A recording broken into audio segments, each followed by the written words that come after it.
I There tell it you what. is. I tell you what. Mm. How about a little friendly competition? Now, Perrin, you have Perrin's interest. You seem like a man of honor. And I happened to notice that you had a sniper rifle in the other room. Are you a marksman? Uh, I used to be, yes. I can still fire a rifle pretty well. I tell you what. I'm no dead shot or anything, but Mm-hmm. how about a friendly marksman competition? If I win, you give me an honest price of what you would ask for those goods. If you win, then we just kind of have to guess. Mm-hmm. How about this? If you win, I give you what I think is an honest price, a fair deal. And in our case, since you did most of the work, it would be 70% of the price that I would pretty much sell these things for. All right? Mm-hmm. If I lose, sorry, if I win, I make it 50% of the actual price. So I take what I think is reasonable, but still keep a little bit of additional money. Deal. Make sense? Mm-hmm. All right. Well, Doc, if this is what you want, uh, would you prefer energy rifles or the more conventional kind? Oh, let's go energy rifles. Fair enough. So, shall we do this right now? By all means. But before we do this, I'm sorry, I got too excited, and let me not overstep my bounds. Is everyone in the group okay with this deal? I got kind of excited. Um, is everyone okay with I just this? wanted to be like a real dick, and my character's like super shocked and appalled about. No, he's fine with it. Like he also doesn't know really the exact price, and it sounds reasonable either way. Are you going to be shooting at eyes? Yes. Can I? Bullseye. Like, actually, seriously looks at Perrin. Can I draw an eye on the target?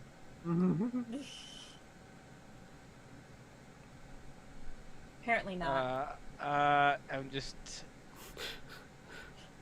Sorry, I was thinking something else.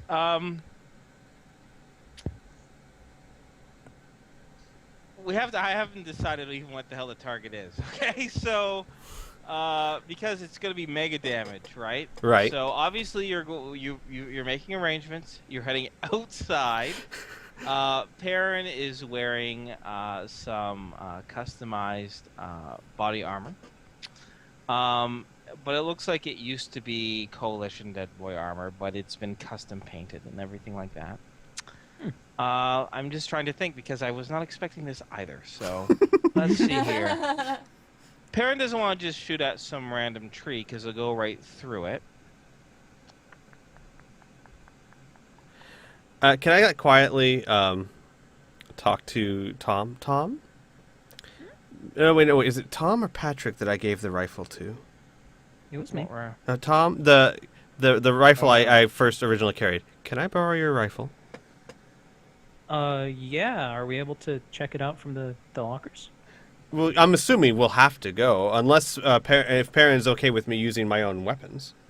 Oh, he says, oh, I figured we both shoot with the same rifle to make sure we're both Oh. using the same balance and everything like that. Then that's fair enough. Okay. I'm just trying to think here still. He goes, okay. He's like, this is interesting enough. I'll pay for a few of the very small repairs. We're not going to be shooting a whole lot anyway. He says, let's go around to the lake side of my fortress here. As you probably figured, the wooden exterior is mostly a facade. And there are mega damage materials. Sorry, I shouldn't say mega damage because no one would say that in the world. There are high impact materials used to protect laser fire and other such energy weapons. I suggest we circle around with the lakes to our back, and we'll draw a small target on, the wall here. And whoever's closest to the target is the winner. One shot. Fair enough. Makes sense. Mm-hmm. So, Al, doctor, how big do you want the target to be? Standard, 2 feet, 1 foot, and then an inch in the center? Sounds like a plan to me. Okay. We'll be probably about 250 feet away, so it's not super long range, but hopefully that will be okay. Of course. Okay. So, of course, a few militia go along with Perrin, and there are a few interested onlookers as well. And let's not, spend more time on this than we need to. Mm-hmm. What rifle? Perrin will let you choose which rifle you use. So, or both of you will be using. So, what is going to be the rifle of choice? You know what? Why not just the rifle I use? Your juicer one? Yeah, the juicer one. Okay. All right. So, would you like to go first or second? No, I will go second, if you don't mind. I don't mind at all. So we're gonna pretty much roll a d20, and the highest score is gonna win. And then I assume I add bonuses for... It's we're gonna, I could just be like, oh, we're both doing a cult shot, but we both be taking the same negatives. So just your plain bonus to hit. Okay? Got it. Mm-hmm. All right, and I'm going to use my plain bonus to hit. So it's a roll d20 plus your... Remember, not your 2 strike bonus in hand-to-hand. Your Right. No. Yeah, all that's fixed. So it's just a +8 on my hand. On my end. He's a little rusty. Oh, shit. Perrin. Perrin. All right. Perrin. And then... Hang on.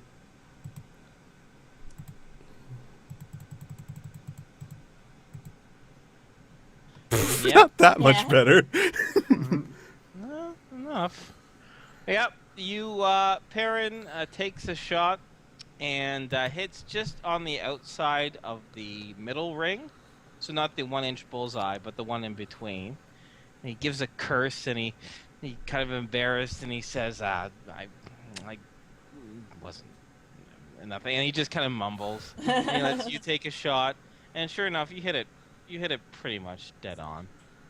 Of the center part. It wasn't that much of a tricky shot, though, because it's only 250 feet away. Right.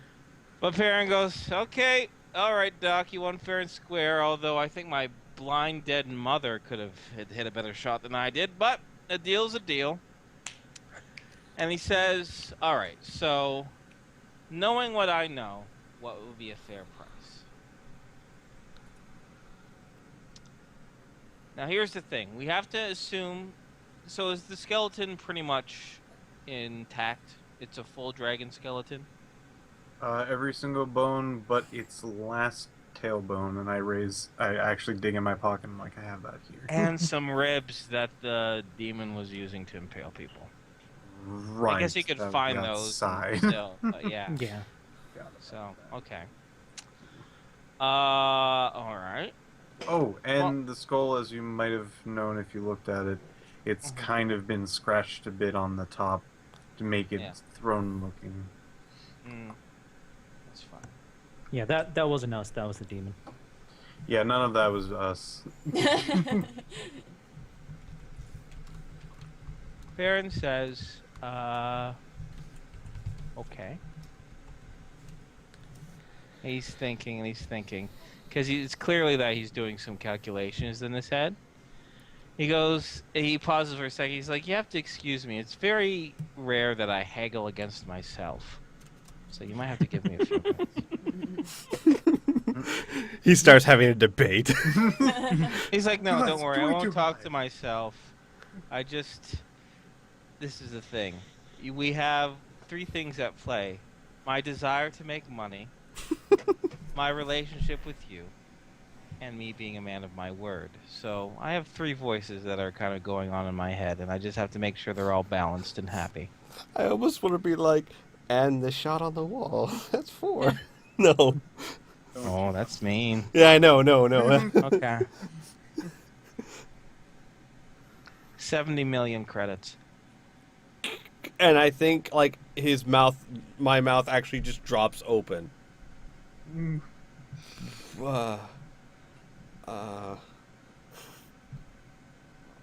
Like, and I'm looking at Patrick and Mila and Tom.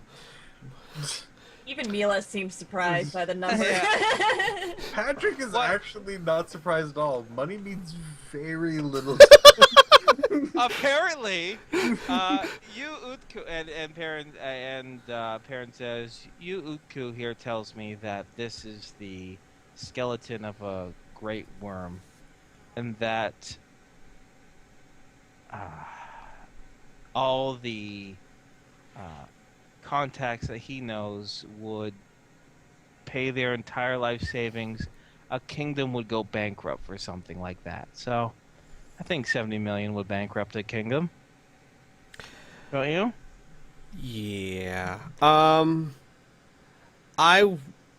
if I need to roll like a persuade on this or charm on this, I will. I'll tell you what.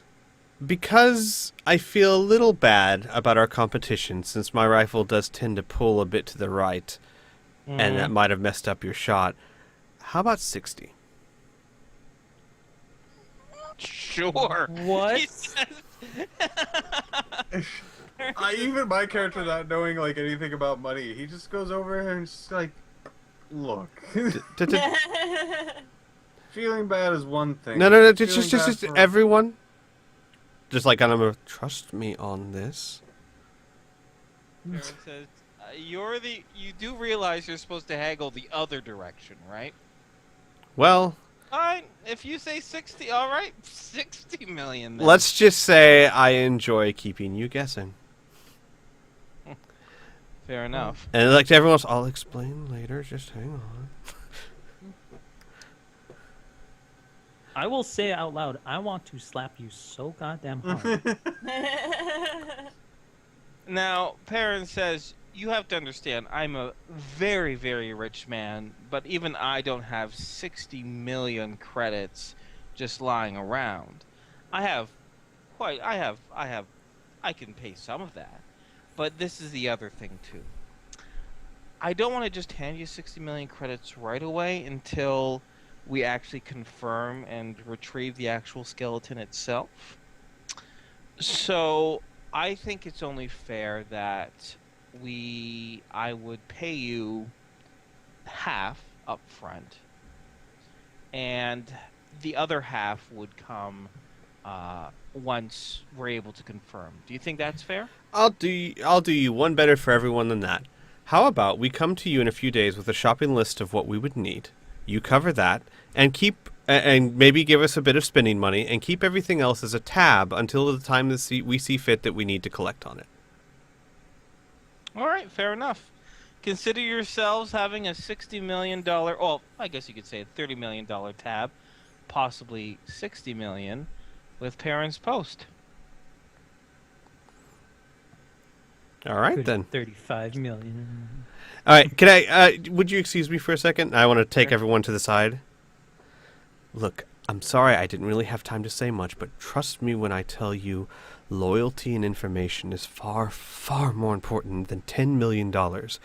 We have coalition assassins hunting us. A man like Perrin is a man that can keep us alive, and if we get him on our good side, I'd say 10 million out of 70 million is a very small price to pay, and quite honestly, we don't even know what to do with 60 million. It's true, you guys are... I don't really know what to do with it, but I do know that is a hefty sum to throw by the wayside. I don't think he's going to respect you. I think he's going to think you're pretty dumb. Like, that's where the... Like, he's a businessman. I don't think he's... if you gave him 10 million as a gift, I think you would appreciate it, but Patrick, I don't think... I don't need him to appreciate my skills at bartering or my skills as a businessman, but I don't mind him appreciating me as an adventurer and a warrior, and since we just came back with everything we came back with, I don't think that's in doubt. No, I don't... I'm still wondering why we said to not have to...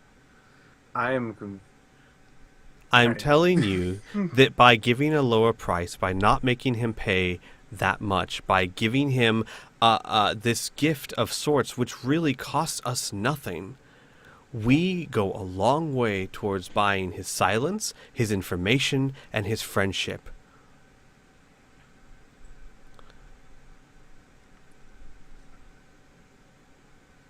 And then Okay, there was concerned. silence. I was Yeah, just no, like, it it's one. I'm just going to have to disagree, but I don't know his. I don't know what he's going to Well, say about Then, this. then take my word for it, Patrick. My job was. Wait, Hmm? wait. Just give me a minute. Maybe I can. Let me look at him. Maybe he's a trustworthy. Okay, hold on. Just give me a moment.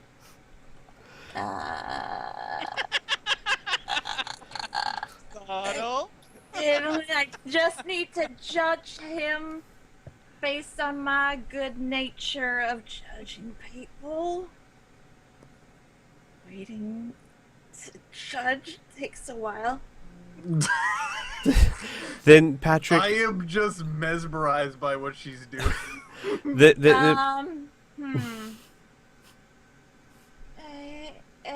Yeah, I got nothing. What? All right, I put a hand on Patrick's shoulder. Then trust this. My job was to manipulate people. I'm not exactly proud of it, but I am good at it. Tom just throws his hands up and starts walking away. Mila will follow after Tom. What, doing the same thing? Just need to stand there, just like gawk mouth, just like not even staring at Al, just kind of like, I guess towards like the lake, and he just kind of like every once in a while he's just like shaking his head, like, no, I can't, I don't. I'm amazed everyone's so flabbergasted at like 12% of the price. It's 12%. Yeah, it's 12%. I'm 70 million. 12% is a lot. You don't even know what to do with 70 million. It doesn't matter if we know or Tom not. can go to college. I could have. We could pay for his schooling, and now we can't do that. Now we gotta buy a No, robot. I have other things I would like to haggle for, right? Anyway, it's a done deal, unfortunately. Yeah, it's done. You say unfortunately. I don't think it's Well, unfortunate. I just don't want this to like. No, I know you don't think. Yeah. It's, I just don't want. Let's not tear the group asunder. Everything's fine. A lot of people right now. Guns were are drawn. gonna be like this. Everyone's gonna be like, you are a Monty Hall DM. You just gave these fuckers millions of credits, and they're not even level 5 yet. But this is the world of Rifts. Ironically enough, that amount of money is, Like, I mean, it's huge. You guys can get some great stuff, but there's always something bigger that can destroy your shit, right? So. Oh yeah. Yeah, like that's what I just assumed. Is that we'll just get bigger stuff, and then something bigger will come knocking on the door. Exactly. And I think it's a fucking fair price. So, anyway, let's see here. You reached an agreement with Parent outside. I don't think there's any real need to go back and haggle with Parent or anything like that. So I guess you could say, you said in a few days you're going to be showing up with, kind of a shopping list, right? So I can allow you guys, all of you, to kind of think of things that you might need or something like that, and you can approach Perrin with that. But as far as, let's see here, as far as things go in the town, we can, like I said, I like to do things scene by scene. So, is there anything you guys are really just hankering to do in Perrin's Post? Oh, yeah. That was another thing, too, I should mention, since you've been milling around. So, the Platinum Arm, which was the place that sold a lot of weapons, right? Yeah. There is a sign out front that says, new Triax merchandise, just in. Very rare. Well, not very rare, sorry. New Triax merchandise, limited supply.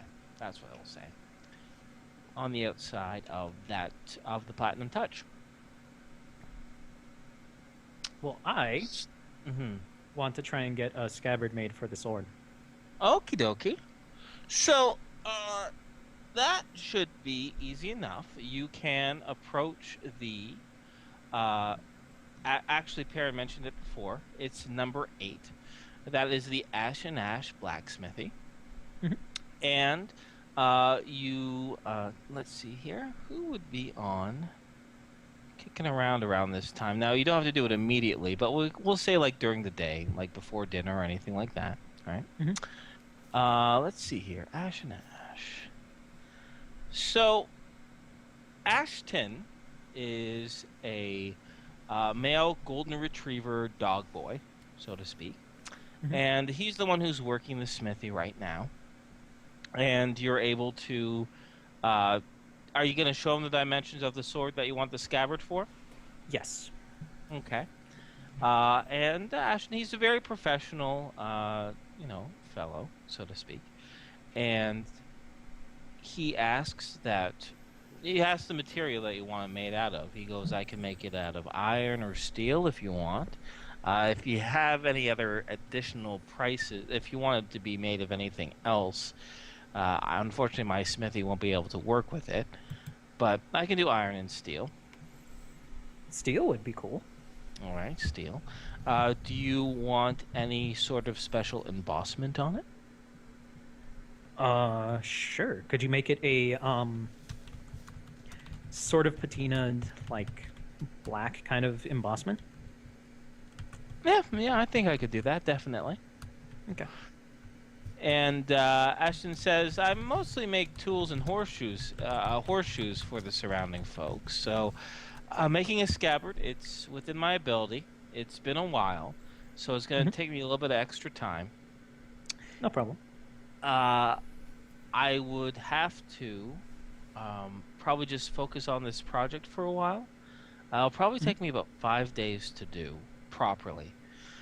And I would have to not do any of my other tasks as well. Or, of course, I wouldn't be able to help out my wife Ashley doing that. So that also factors into the price. To get a special scabbard the way you're describing it, probably would cost about, he kind of thinks a bit and goes, 5,000 credits? Sounds good. 5,000 credits. Really? That sounds fine, not a problem? Not a problem.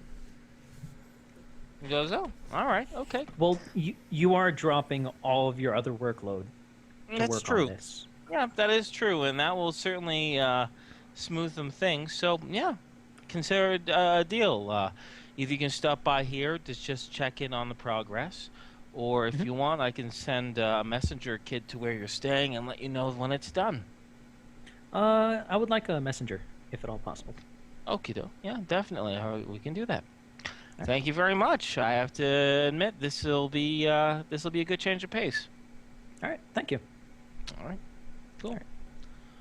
Well then, that's Bert. Anyone else think of anything that they really want to do off the top of their head? Yeah, I'd like to. I have a list of cybernetics I'd like to get done. Yay! Yay! Cybernetics. And this is actually might be, and I can explain this more because like the chat and I were talking, and I didn't actually explain this to Patrick, which might help him feel better. The reason for the drop of 10 million is that the whole point was to try and make Perrin feel indebted, like turning this, instead of being a fair deal, into a favor that maybe he may owe us now. And a man as rich and as powerful as him is not going to feel indebted from a measly 1 or 2 million. You need to put a decent sum of money back into his pocket before he's even going to bat an eye at it. Okay, if you explained that, Tom would have been fine with it. Well, consider that this is being explained as we go along. I didn't quite explain myself well enough at the time, but we have plenty of time to discuss it. Patrick's going to As be long as- very stubborn. As a player, I understand. Like, I really do. Oh yeah, I think I'm not we all- exactly sure if it would actually, like, I still don't know if it works as a player. Right, like, right. I don't know. It is a risk. No but yeah. one, only I will know if it works. But Patrick, two things about Patrick. One, he only said a lot of those things mainly because he's extremely blunt about it. Mhm.